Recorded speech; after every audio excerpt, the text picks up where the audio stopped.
शायद मगध सम्राट सैनिक को अब उत्तराधिकारी का चिंता सता रही थी। मगध के सुविशाल साम्राज्य के उत्तराधिकारी बनने की योग्यता अब अभय कुमार में थी।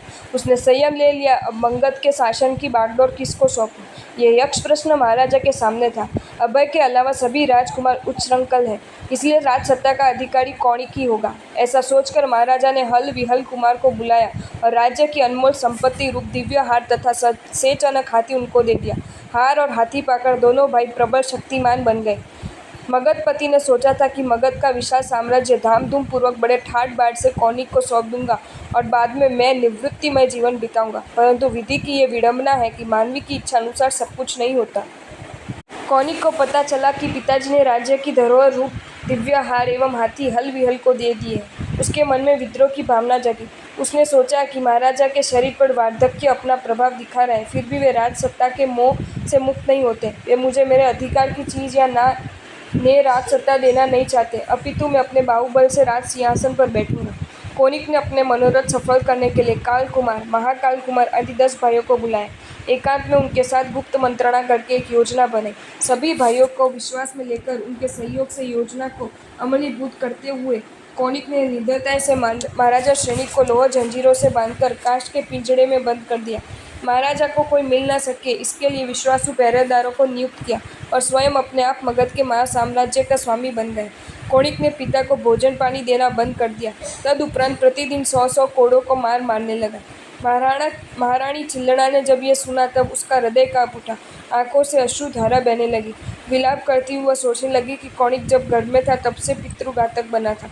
मैंने तो जन्म देते ही उसे वन में फिकवा दिया था, मगर स्वामीनाथ पुत्र मोहवश होकर पुत्र रूप जहरीले सांप को वापस घर में ले आए और प्यार से बड़ा किया। इसका फल आज भुगतना पड़ा। चिल्लना ने कौनिक को समझाया कि बेटा, पिता को कैद करना तुझे शोभा नहीं देता है। तूने कुल को कलंक लगाया। तू भले मगध का सिंहासन ले ले, परंतु तेरे पिता को बंधन मुक्त कर दे। वे अत्यंत कोमल शरीर वाले, वे कोड़ों की मार नहीं सह पाएंगे। दुष्ट स्वभाव वाले कौनिक ने माता की एक बात नहीं सुनी। चिल्लना ने सोचा कि कौनिक को ज्यादा कुछ भी कहने से कोई फायदा नहीं है, अब धीरज से काम लेना पड़ेगा। उसको महल में रहना, अच्छा भोजन करना, श्रृंगार करना, ये सब कांटे की तरह चुभता था। फिर भी कौनिक से छिपाकर सैनिक के लिए भोजन पानी की व्यवस्था करने के लिए और दिल कड़ा करके महल में रहती थी। चिल्लना अपने बालों की वेणी मदिरा से धोकर भीगे बालों में उलट के ढोकले छिपाकर सैनिक को मिलने जाती थी। वहां जाकर पति को अपने हाथों से ढोकले खिलाती और भीगे बालों को निचोड़कर मदिरा का पानी पिलाती थी, ताकि सैनिक कोड़ों की मार सह सके। पति के शरीर पर कोड़ों के घाव देखकर वो फूट फूट कर रोने लगती और कहती थी कि स्वामी, ये कैसे दुर्दिन आए। मगधपति ने कहा कि प्रिय, होनहार को कौन टाल सकता है, किए हुए कर्मों का फल भुगतना ही पड़ता है। ज्ञानी जनों ने सच ही कहा है कि जीवन में सब दिन एक सड़ी के नहीं होते, धूप छाव आती ही रहती है। यदुवंशीय श्री कृष्ण वासुदेव की लीला अपरंपार थी, फिर भी द्वारिका नगरी को भस्मात होने से वे रोक नहीं सके थे। इस स्वार्थी संसार में कोई किसी का नहीं होता है। कनक केतु राजा ने राज्य मोह से पुत्र का घात किया था। कंस ने राज्य लोभ से पिता उग्रसेन को मारा था। अतः पुण्य के उदय में संसार के सुख मीठे लगते हैं, परंतु पाप का उदय होते ही मीठे सुख कड़वे हो जाते हैं।